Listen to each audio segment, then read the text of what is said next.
So guys, welcome to Trick 5, Week 5 of the new era of direct deception.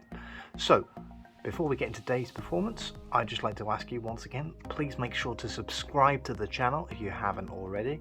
Please turn on the notification bell to make sure you get notified every time I upload. And if you haven't heard, I changed my upload schedule, so you'll be getting more frequent uploads of performances. So they will be uploaded every Monday, Wednesday and Friday at 5 o'clock UK time. So performances will be uploaded then.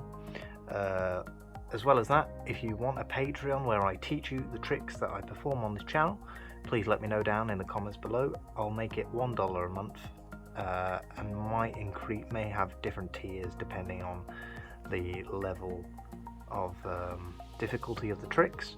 But with all that said, let's jump in to today's performance. So today's performance is going to be a version of an any card at any number, but using two spectators, and each spectator is going to pick a random number, and we'll see how this trick develops from there on out. So the spectator can shuffle the cards up as much as they like, obviously. As is the case with most of the tricks I perform on this channel, they don't require a shuffled, they don't require a stacked deck of cards essentially. So we're ready to begin. The cards have been shuffled, and spectator number 1 is going to select a number between 1 and 20. Obviously it doesn't matter which number they choose, so let's say they choose the number 12, and they're going to deal down that number secretly so the magician doesn't know, and the spectator number 2 doesn't know their number either. So they're just going to deal down their number of cards silently.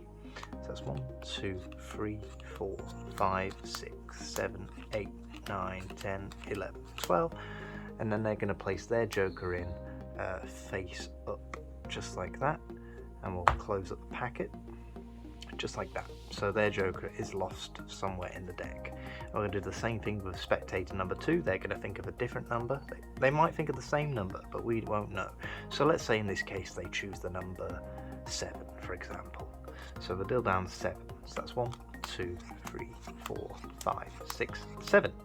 They'll place their joker in the middle of the pack, face up, just like that. And now we have 2 jokers randomly placed in the middle of the deck. I'm not going to change the order of anything. I'm going to be as fair as possible. So it's safe to say that the spectators have shuffled the deck differently, the cards would be in a different order. If they'd chosen different numbers, the jokers would end up in different parts of the deck. You agree? Yes. Okay, so if we were to take a look at the cards next to the jokers, so we'll just very, very carefully take out the cards that are placed next to the jokers in the deck. We'll square up the rest of the pack nice and fairly, and we'll just put that back there. So perfect. Now the thing I didn't tell you about these jokers is that they have something written on their backs. So if we take a look at this card says suit on the back, and this card says value on the back. So we're going to combine the value and suit of the cards next to them to create a random card. Okay, so we take a look at the card next to the value, we get an ace, so we're going to use the value of an ace, and then the suit we'll take a look at, and it is the 7 of diamonds. Okay, so we've got the 7 of diamonds randomly generated from the deck. We'll just leave that there for now. We don't really need to use them anymore. Now we're going to ask the spectators for the numbers that they chose. So we have spectator number 1, what they chose. They say they chose number 12, and then spectator number 2 says they chose number 7. Now we're going to add those two numbers together. So if they'd chosen 2 different numbers, they would have ended up at a totally different end product. So the 12 and 7 is 19. Okay, so we're going to use the number 19. Number 19 and the ace of diamonds. Okay, 2 totally randomly generated things. Okay, so let's see. We'll count down to the number 19 and see if we can get a miracle to happen. So that's 1, 2, 3, 4, 5, 6, 7, 8, 9, 10, 11, 12, 13, 14, 15, 16, 17, 18. The 19th card just so happens to be the ace of diamonds. So that's the performance of Collusion. I believe that's a self-working trick by John Bannon. If you enjoyed, please make sure to like today's video, and we'll get into the rest of the nonsense in the outro.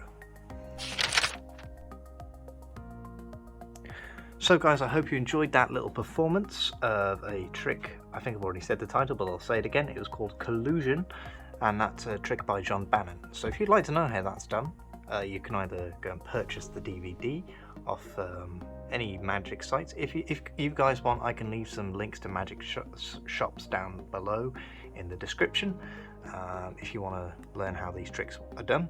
Or I can start a Patreon where I'll teach you them myself, but I'll do it very cheap.